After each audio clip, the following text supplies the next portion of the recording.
चलिए हम लोग एक कहानी सुनते हैं। सभी लोग तैयार हैं? कहानी है चांद की। कहानी किसकी है? चांद की। गर्मियों की रात थी। साबिर और सना अपने अब्बू और अम्मी के साथ छत पर बैठे थे। छत पर कौन बैठा था? साबिर और सना। किसके साथ? साबिर और सना किसके साथ छत पे बैठे थे? अब्बू और अम्मी के साथ। आकाश में चांद दिखा। चांद देखे हैं आसमान में आप लोग? कैसा दिखता है? हाँ, वाइट वाइट दिखता है, गोल गोल थाली जैसा। कैसा दिखता है? साबिर बहुत खुश हुआ। साबिर ने किसको देखा? चांद को देखा। और चांद को देख करके क्या हुआ? बहुत खुश हुआ। उसने सना से कहा, देखो दीदी, चांद कैसे चमक रहा है। वहां कौन रहता होगा? साबिर ने सना से क्या कहा? दीदी देखो, वहां पर चांद चमक रहा है। हाँ, सना बोली, अभी तक चांद पर जीने के लिए जरूरी हवा, पानी, भोजन आदि नहीं मिल पाए हैं, इसलिए वहां कोई नहीं रहता। चांद पे कोई क्यों नहीं रहता है? हाँ, वहां हवा, पानी और खाना नहीं मिलता, इसलिए वहां पे कोई नहीं रहता है। हो सकता है कल यह संभव हो। साबिर ने अम्मी से कहा, चांद के बारे में कुछ और बताइए ना। किससे कहा? अम्मी से कहा। किसने कहा? साबिर ने कहा। ठीक है, देखिए ये चित्र में क्या हो रहा है। इसमें इसके अब्बू और अम्मी बैठे हुए हैं और सना चांद की तरफ देख रही है, या इशारे कर रही है ना। और आसमान में टिमटिमाते हुए तारे भी दिख रहे हैं। दिख रहे हैं ना? अब देखिए क्या होता है। अम्मी बोली, चांद हमारी धरती के चारों ओर चक्कर लगाता है। लगाता है ना? चांद किसका चक्कर लगाता है? धरती का। इसीलिए चांद को धरती का उपग्रह भी कहते हैं। क्या कहते हैं चांद को? धरती का उपग्रह। धरती से कुछ लोग रॉकेट में बैठकर चांद पर गए। किसमें बैठकर चांद पे गए थे? रॉकेट में बैठकर। वहां पहुंचकर वे खुशी से कूदे तो बहुत ऊंचे उछल गए।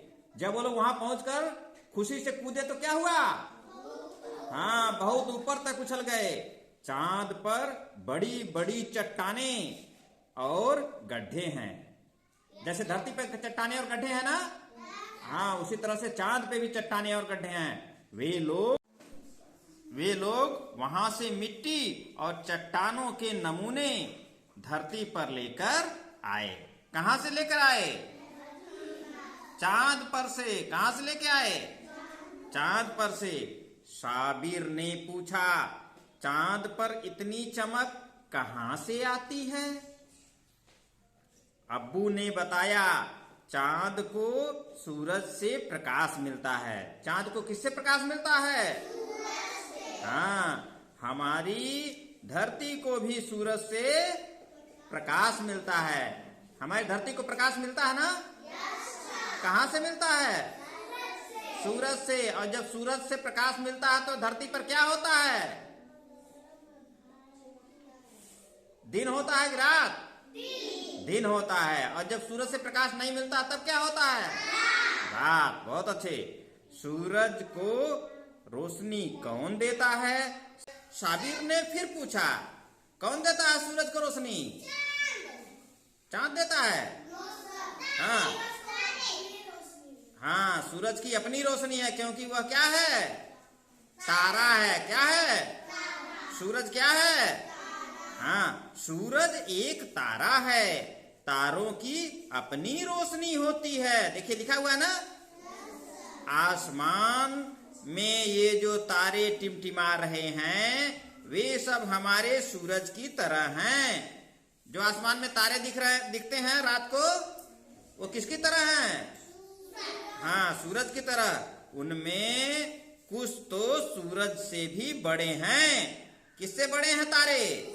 हाँ, ये हमसे बहुत दूर हैं, इसलिए छोटे छोटे दिखाई देते हैं। अब्बू ने बताया। किसने बताया? अब्बू ने। हाँ, ये छोटे छोटे क्यों दिखाई देते हैं तारे? क्योंकि बहुत दूर। हाँ, क्योंकि हम लोगों से बहुत दूर हैं। अम्मी ने कहा अगले महीने ईद है। कौन सा त्योहार है?